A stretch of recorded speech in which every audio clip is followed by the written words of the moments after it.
കുറ്റിപ്പുറത്ത് bus അപകടത്തിൽപ്പെട്ട് ഗുരുതര പരിക്കേറ്റ രോഗികളുമായി പോയ ആംബുലൻസ് കടത്തിവിട്ടില്ലെന്ന് ആരോപിച്ചായിരുന്നു സമരം. വെട്ടിച്ചിറ ടോൾ പ്ലാസ ജീവനക്കാർ അത്യാഹിത രോഗിയുമായി പോയ ആംബുലൻസിന് വഴിയൊരുക്കിയില്ലെന്ന് ആരോപിച്ച് ആംബുലൻസ് ഓണേഴ്സ് ആൻഡ് ഡ്രൈവേഴ്സ് അസോസിയേഷന്റെ നേതൃത്വത്തിൽ വെട്ടിച്ചിറ ടോൾ പ്ലാസ ഉപരോധിച്ച് സമരം ചെയ്തു. ആംബുലൻസുകൾ ടോൾ പ്ലാസയിലെ ട്രാക്കിൽ നിർത്തിയിട്ടുകൊണ്ടായിരുന്നു സമരം. ആംബുലൻസുകൾ ട്രാക്കിൽ നിർത്തിയിട്ട് മുദ്രാവാക്യം വിളികളുമായി സമരക്കാർ പ്രകടനം നടത്തി. ആംബുലൻസുകളുടെ പ്രയാസം നീക്കിലാക്കുക.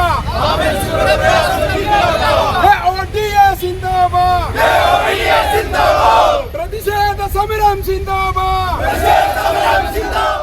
ടോൾ പ്ലാസ ജീവനക്കാരുടെ ധിക്കാരം നിറഞ്ഞ പ്രവൃത്തിക്കെതിരെ നടപടി വേണമെന്ന് സമരക്കാർ ആവശ്യപ്പെട്ടു. സമരം തങ്ങൾക്കു വേണ്ടിയല്ലെന്നും നാട്ടുകാർക്ക് വേണ്ടിയാണ് തങ്ങൾ സമരം ചെയ്യുന്നതെന്നും ആംബുലൻസ് ഡ്രൈവർമാർ വ്യക്തമാക്കി.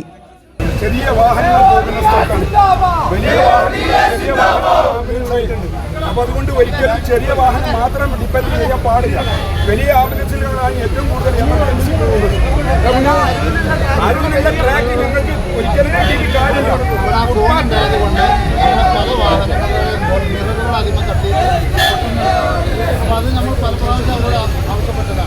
ഞായറാഴ്ച കുറ്റിപ്പുറത്തുണ്ടായ ബസ് അപകടത്തിൽപ്പെട്ട് അത്യാഹിത നിലയിലുള്ള രോഗിയുമായി പോയ ആംബുലൻസിനാണ് വഴിയൊരുക്കാതെ ടോൾ പ്ലാസ ജീവനക്കാർ തടഞ്ഞത്. ആംബുലൻസ് വരുന്ന വിവരം മുൻകൂട്ടി അറിയിച്ചിട്ടും ട്രാക്ക് ഒഴിവാക്കി വിടാതെ അവഗണിക്കുകയായിരുന്നു. ഇതുമൂലം മിനിറ്റുകളോളമാണ് ആംബുലൻസ് ടോൾ പ്ലാസയിലെ ബ്ലോക്കിൽ കുടുങ്ങിക്കിടന്നത്.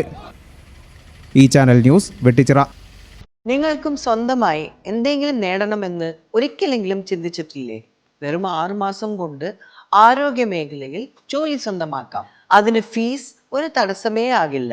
വളരെ കുറഞ്ഞ ഫീസിൽ നിങ്ങളുടെ അടുത്തുള്ള ഹോസ്പിറ്റലിൽ നിന്നും നേരിട്ട് NIPMS അക്കാഡമിയുടെ ജോബ് ഓറിയന്റഡ് സ്കിൽ കോഴ്സായ നഴ്സിംഗ് അസിസ്റ്റന്റ് പഠിക്കാം.